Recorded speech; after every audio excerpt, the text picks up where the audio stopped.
Você já se sentiu preso ao seu passado, como se ele fosse uma barreira para viver algo novo com Deus?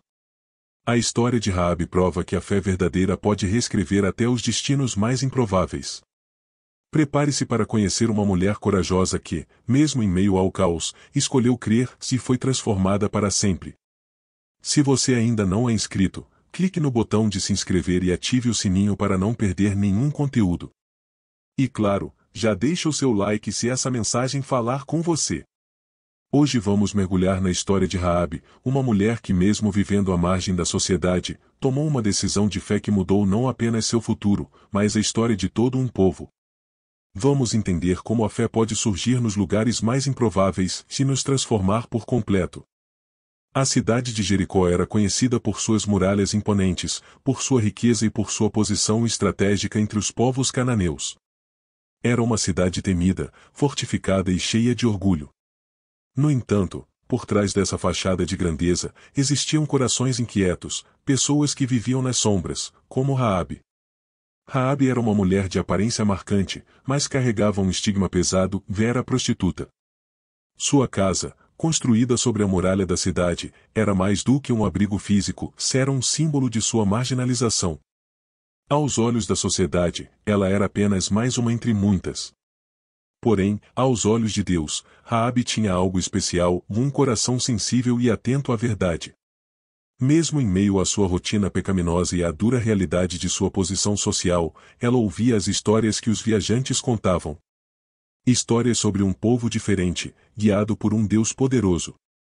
Ela escutava sobre o mar que se abriu, sobre as vitórias milagrosas, sobre a libertação do Egito. E ali, no silêncio da sua casa e da sua consciência, algo começou a brotar, fé. Raabe ainda não havia visto esse Deus com os próprios olhos, mas ela estava ouvindo. E esse ouvir começava a transformar sua mente e preparar seu coração para algo grandioso. No ambiente mais improvável, Deus começava a escrever uma nova história. O clima em Jericó começou a mudar. Um temor silencioso se espalhava entre os moradores. O exército de Israel estava se aproximando, e todos sabiam que não se tratava de uma força comum, havia um Deus poderoso com eles.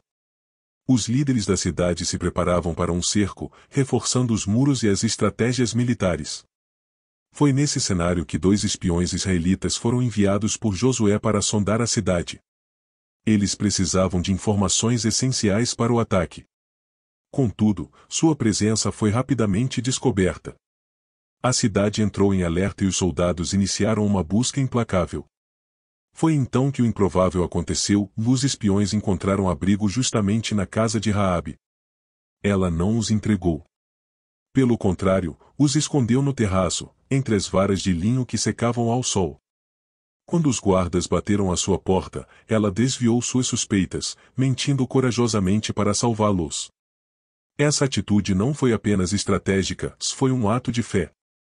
Raabe reconheceu algo sobrenatural nos homens que estavam ali. E suas palavras revelaram sua convicção. Eu sei que o Senhor deu esta terra a vocês, e o Senhor, o seu Deus, é Deus em cima nos céus e embaixo na terra. Ela sabia que sua cidade não resistiria ao Deus de Israel. Ela não apenas acreditou em fatos, ela creu na soberania de Deus.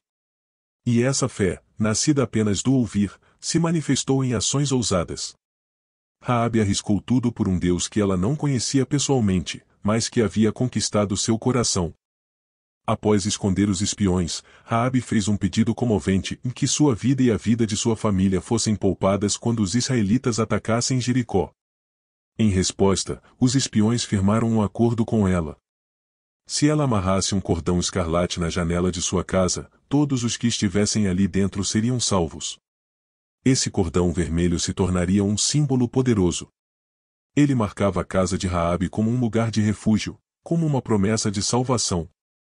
Era um sinal visível da aliança que agora ligava aquela mulher à fé no Deus de Israel.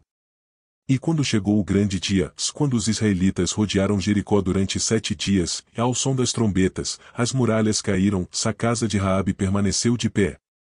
Em meio à destruição, a janela com o cordão escarlate balançava ao vento como um testemunho vivo da graça de Deus. O que muitos não percebem é que esse cordão apontava para algo muito maior, dele era uma figura do sangue de Cristo, que mais tarde seria derramado como sinal de salvação para todos os que creem. Assim como aquele fio salvou a vida de Raabe e sua família, o sangue de Jesus é o selo que nos livra da condenação eterna. A história de Raabe não terminou com a salvação de sua casa. Ela não apenas sobreviveu, ela foi transformada. Após a queda de Jericó, ela foi acolhida entre o povo de Israel, longe das sombras de sua antiga vida, ela começou uma nova jornada. Raabe se casou com Salmão, um homem israelita, e juntos tiveram um filho chamado Boaz, sim, o mesmo Boaz que mais tarde se casaria com Rute, outra mulher estrangeira acolhida pela fé. E da linhagem de Boaz, veio Obed, depois Jessé, e então Davi, o grande rei de Israel. E mais adiante, da linhagem de Davi, viria Jesus, o Messias. Isso mesmo. Raabe, uma mulher marcada pelo pecado aos olhos dos homens, foi escolhida por Deus para fazer parte da genealogia do Salvador do mundo. Isso nos ensina que Deus não se limita às aparências, nem ao passado de ninguém. Ele vê o coração. Ele honra a fé. Raabe se tornou um testemunho eterno de que não há pecado que Deus não possa perdoar, nem história que ele não possa reescrever. Seu nome está registrado entre os heróis da fé em Hebreus 11, provando que fé verdadeira pode nascer nos lugares mais improváveis e florescer com poder transformador. A história de Raabe é uma poderosa lembrança de que o passado não define o nosso futuro. Deus escolhe aqueles que o mundo rejeita para mostrar o seu poder e graça. Se você, como Raabe, já ouviu falar de Deus, saiba que isso é o suficiente para dar o primeiro passo. A fé nasce ao ouvir e cresce ao obedecer. Então, você está pronto para pendurar o seu cordão escarlate na janela da sua vida? Se essa mensagem tocou seu coração, deixe seu like, compartilhe este vídeo com alguém especial e se inscreva no canal Bíblia e Fé. Que o Senhor te abençoe e até o próximo vídeo.